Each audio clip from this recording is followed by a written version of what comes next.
Week 3 of Donald Trump's 2016 election interference trial begins Tuesday. During week 2, David Pecker, the former publisher of the National Enquirer, said he bought negative stories about Trump to keep them out of the press, a process known as catch and kill. Lachlan Cartwright, the Enquirer's executive editor at the time, writes this month in the New York Times, quote, "I had been managing a newsroom with improvised explosive devices planted everywhere, where Pecker told Michael Cohen he would act as the campaign's eyes and ears, a scheme to influence the 2016 election." Lachlan Cartwright, who's now a special correspondent for The Hollywood Reporter, joins us now.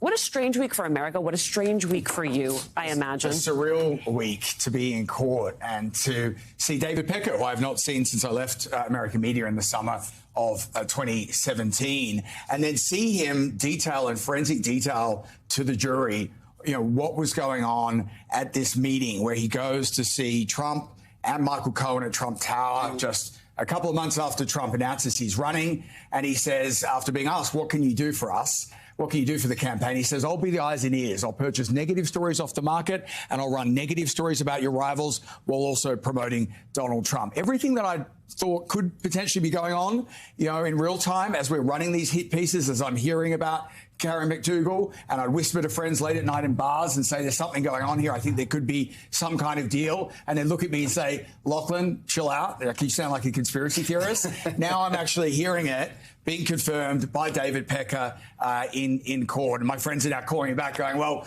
sorry, you weren't that crazy. And actually it turns out, well, I thought there was a potential of something going on, because we're running these coordinated hit pieces, Simone, week in, week out. Hillary, 6 months to live. Ted Cruz's father is involved with Lee Harvey Oswald. As one candidate's up in the polls, we're running a hit piece. And it seemed like there was some type of coordination, but I had no proof to go on. And then you had sort of the other thing that was going on with these catch and kills. That we'd gone through the process with Dino the Doorman, paid him $30,000, which was a large sum of money to pay someone for a story, but also a story we weren't even running. And then when Dylan Howard told me about Karen McDougal, he said, I've just gone out to Los Angeles. I've interviewed this woman. She has a credible story about an affair with Donald Trump. I thought, brilliant. This is the type of scoop I came here to break. When are we running it? We're not. David Pecker has made the decision, he said, to buy the story, to kill it. And I thought, in what world are we living? I just want to know, did you ever ask why? Why are we paying for these? I said, what was going on here? He said, this is something that David has decided, and that was that. So you said in your Times column, you regret your 3 years there. Was the regret around this, the ethics of catch and kill? Was it around the elevation of Donald Trump? We all have regrets, but what was the source of that regret? I had a journalism life before American Media. I was at the New York Post. I was at the Daily News. I was papers in London. I came to AMI to break significant agenda-setting, impactful stories such as what would have been the Karen McDougal story. And instead, we're running these hit pieces where, the American media was turned into a criminal enterprise to protect the rich and powerful, and it became a propaganda machine. And that's not something I'd signed up for. Let's touch on, you used the term criminal enterprise, because David Pecker's testimony got to a line that I was just talking to you about, and I'm curious about this. The ability of Alvin Bragg to bring felony charges on business fraud is because there was a secondary crime alleged of election interference.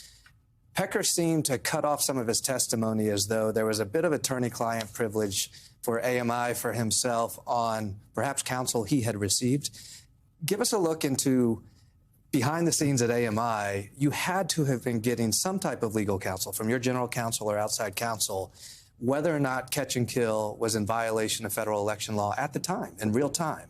Was that counsel available to you? Was it modifying the behavior of Pecker and others? So what we've learned subsequent is that David Pecker was getting this legal guidance from the general counsel, who in one case actually outsourced someone to look at the Karen McDougal agreement. And that person, as we're learning in court, took half an hour to come back and say, this contract is safe to go, is good to go, because they're looking at a contract with all these provisions saying we're buying these fitness columns, we're buying these covers. That's how they were spinning this. That's how they were structuring Karen McDougal's deal. But as Dylan Howard told me, I'd gone out to Los Angeles to buy this story to bury it, to take it off the market. There was no mention of fitness columns. That actually came later after the Wall Street Journal broke the story, and I was the one that was instructed, hey, we now need to come up with these fitness columns. I had to assign a ghostwriter. The ghostwriter got Karen McDougal on the phone and was cribbing fitness tips from the internet. And the first column ran, and Karen McDougal called David Pecker in a rage because there was something in that column about vitamin C, and she wasn't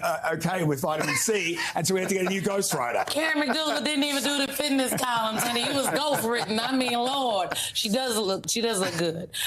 We do have obviously there's no sound coming out of court, but I do want to read for folks what this exchange that David Jolly is talking about. Pecker didn't want to purchase the Stormy Daniels story. That was part of the one of the bombshells, if you will, this past week in court from Thursday. Pecker says, Michael Cohen asked me to pay for the story to purchase it. I said, I'm not purchasing this story. I'm not going to be involved with the porn star. And I am not, which I immediately said, a bank. After paying out the doorman and paying out Karen McDougal, we're not paying any more monies. Prosecution said, how did Michael Cohen take that? Pecker, he was upset. He said that the boss would be furious at me and that I should go forward in purchasing it. The boss was Trump.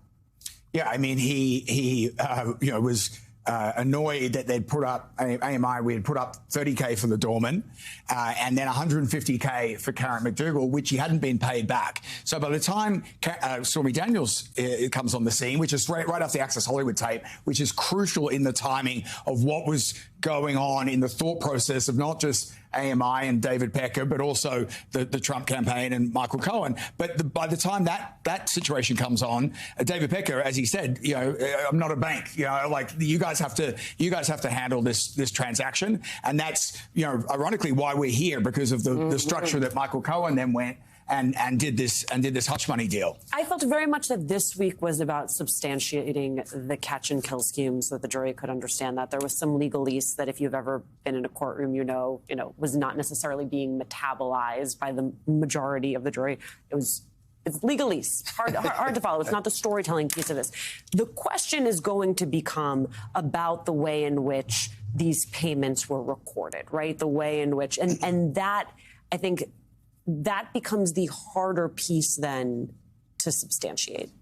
Yeah, and look, it's clear that what was the thought process with David Pecker, and he spoke about this on the stand. They had the whole situation with Arnold Schwarzenegger several years ago, where they did these type of payments, which were campaign finance issues. And in this case, they thought there was some danger. He thought he had some exposure with the Karen McDougal deal, hence why he got that further legal advice. Just real quick, one of the things that came up this week was Pecker revealing that Sarah Huckabee Sanders, Hope Hicks had discussed the McDougal agreement. Do you have a sense of what Hope Hicks is going to be able to offer the courtroom? I think why Hope Hicks is going to play an important part, just like David Pecker. She can help set the table what was being discussed in that crucial meeting in August of 2015. Before Michael Cohen gets up on the stand and before the defense really goes for his credibility, they can ascertain the contents of this meeting via David Pecker, who did a great job, I think, this week of really setting the table, and then have that backed up with Hope Hicks. And then also, crucially, with Hope, she was on the phone with a lot of those Stormy Daniels conversations with Dylan Howard,